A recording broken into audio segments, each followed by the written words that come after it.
Diga-me o seu nome, se faz favor. Maria José. Maria José Rijo. Que idade tem? Faço 90 anos. Queríamos saber as suas lembranças, as suas memórias, o seu envolvimento com o Forte da Graça. Assim, muito diretamente, não é grande coisa. Mas eu casei com um filho de um militar que tinha sido comandante do Forte durante anos e anos, não sei precisar quantos. E eles chamavam, não diziam o Forte, diziam: nós vamos para o Palácio. Iam para lá passar todas as férias de verão. E juntavam-se lá com a família de outros oficiais e sargentos. Aquela criançada toda brincava junta nas contraninas, metiam-se medo uns aos outros por causa da casa escura. Enfim, faziam daquilo um filme de aventura e adoravam estar no Forte. Lembro-me até que uma vez agarraram numa garrafa daquelas de spray que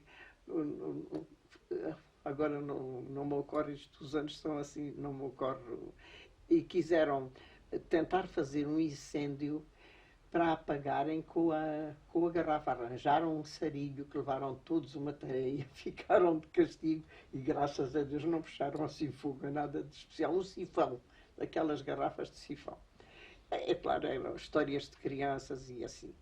Em contrapartida, o meu sogro recebia correspondência de presos que lá tinham estado, porque o meu sogro era uma pessoa muito humana, muito generosa e evidentemente que dava atenção, respeitava muito as pessoas e ganhou ali muitos amigos.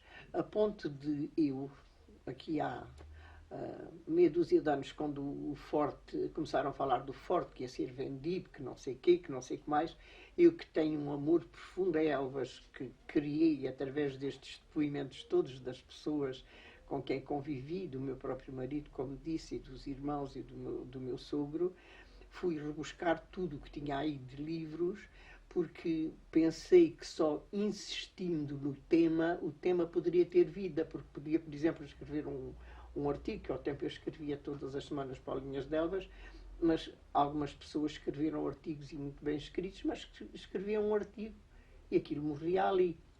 E eu depois pensei, mas eu tenho que ajudar o Forte, porque eu não convivi com as pessoas daquele tempo, não vivi o Forte, mas acabei por vivê-lo através das emoções, das recordações e da saudade que tinha a família do meu marido, a quem eu estava ligada.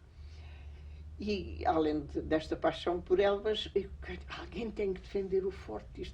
E então resolvi escrever, eu não sei já se foram 16, se foram 18 artigos, todas as semanas um. Evidentemente, como eu não tinha conhecimentos para esmiuçar, e além disso, os leitores dos jornais são os elvenses que trabalham no dia-a-dia, que não estão assim predispostos para coisas eruditas, o que é que eu me lembrei de fazer? Fui contactar as pessoas da minha amizade que estavam ligadas ao Forte e pedi a um professor de História que escrevesse sobre a história do Forte.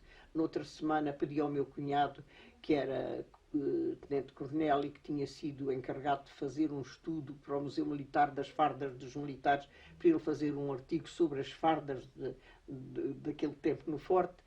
Pedi ao Dr. Amílcar Morgado para escrever também um artigo, pedi ao Dr. João Falcato, que era professor de História, já não me lembro mais. Fui pedindo assim para ter várias visões do mesmo motivo e ao mesmo tempo para não deixar morrer o tema.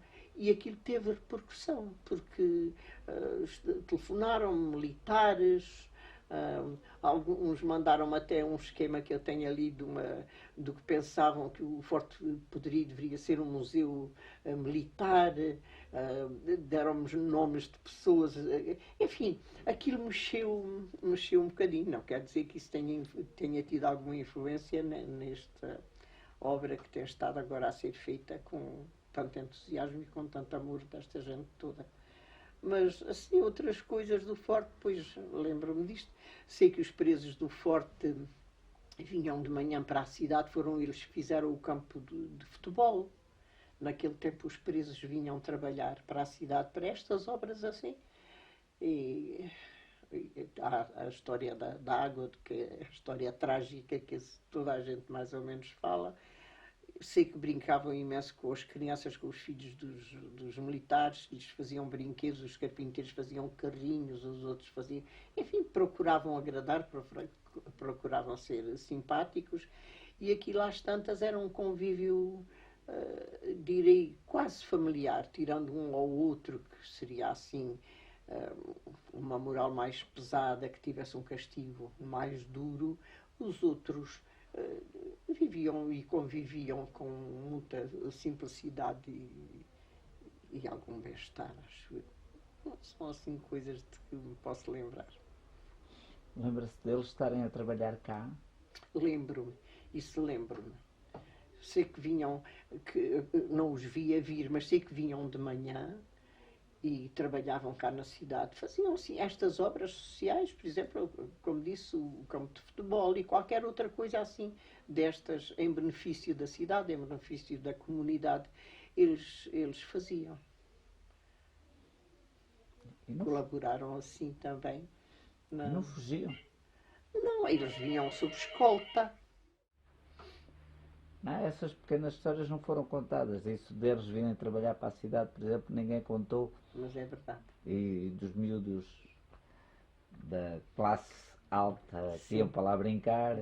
Pronto, essas historinhas são esses detalhes, juntos a todos, são importantes. Não é? Eu acho que não havia filho de nenhum oficial lá que não tivesse um ou outro brinquedo feito pelos presos. Porque eles esmeravam-se, era uma maneira de agradar e também de passar o tempo. Alguns teriam penas mais pesadas, mas a maioria tinham um convívio com alguma afabilidade. Tanto que num desses artigos que eu escrevi sobre o Forte, eu depois publiquei um pequeno cancioneiro do Forte, que ainda tenho para ali isso escrito, não sei onde, até talvez num jornal. E ainda recebi cartas de 2 militares que tinham estado presos no Forte e que se lembravam do meu sogro e que escreveram com uma simpatia que eu também ainda publiquei extratos dessas cartas.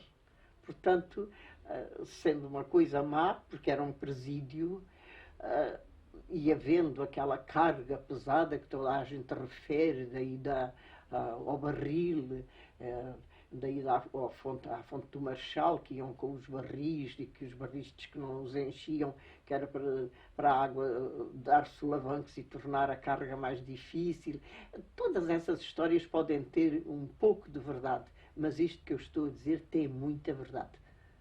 Os que não eram realmente assim, que tinham penas por pequenas coisas, destas coisas militares, pormenores que eu desconheço, que não eram realmente perigosos, e a maior parte deles não era gente comum, que tinha feito pequenas faltas, nem quase se pode dizer delitos, pequenas coisas destas militares, porque sabe que os militares de antes, agora, eu lembro do meu sogro dizer assim, isto já não é tropa, é uma tropa fandanga, porque andavam aí pela rua com os bivaques tirados, com os botões desapertados, e no tempo em que o meu sogro era militar, as coisas não eram assim, as fardas andavam tudo abotoado, tudo polido, tudo, era de outra maneira, pronto. Não digo melhor nem pior, mas o tempo evolui e as pessoas também, e as coisas são assim. Situa no tempo em que anos está a falar quando fala do seu sogro? Quando falo do meu sogro, falo do ano em que eu casei e do outro, portanto eu casei com 21, tenho 90, faça a conta. São 40 e qualquer coisa, 47, por aí, antes dos anos, até mesmo aos anos 50, por aí. E também ia ao Forte, senhora? Fui, algumas vezes fui, muito especialmente quando lá estava preso o Capitão Valadas, que era um homem muito inteligente, muito sabedor, com muita curiosidade histórica. Não sei se poderá dizer propriamente um historiador, mas ele estudou muitas coisas, minúcias sobre a história do Forte, publicou um livro com bastante interesse, de que eu tenho um exemplar, que ele ofereceu ao meu sogro e que me calhou a mim, porque como sabe, eu gosta dos livros na família, e então tudo o que era assim, aquilo, mais ou menos entulho, foi para mim. E então tenho isso, e tenho esse, íamos lá passar tardes com ele, mas isso já são outras relações com o Forte. Quando vinham cá pessoas nossas amigas, também as levávamos sempre ao Forte. E aqui há uns anos, posso precisar, o meu marido morreu há 23, portanto, há 23 anos, o meu cunhado mais velho, que vivia no Norte e que não veio ao funeral do meu marido, veio depois visitar-me, muito simpaticamente, para dizer estas coisas que as pessoas amigas dizem: o meu irmão morreu, mas eu sou o seu irmão, e para continuarmos a conviver. E então ele levou a mulher e os filhos ao Forte, e nós tínhamos cá em casa a visita de uns amigos que foram também. E estavam uma série de pessoas, e alguns estrangeiros também, portugueses e estrangeiros, a visitar o Forte na altura. Isto há 23 anos. E ele começou a contar coisas de assim, assim, assim, e toda a gente começou a chegar, e às tantas ele estava ao meio de dezenas de pessoas que estavam lá nessa excursão, e ele é que fez a visita, digamos. Ele é que contou as histórias do Forte, onde ele tinha vivido em criança. Lembra-se de alguma que ele contou? Não, eu não estava lá. Eu estava aqui em casa. Depois eles é que contaram, e ele vinha muito, muito comovido, porque foi contar aos filhos e aos netos, e no fim de contas teve uma assistência grande, relativamente grande. Umas dezenas de pessoas de uma excursão que lá estão.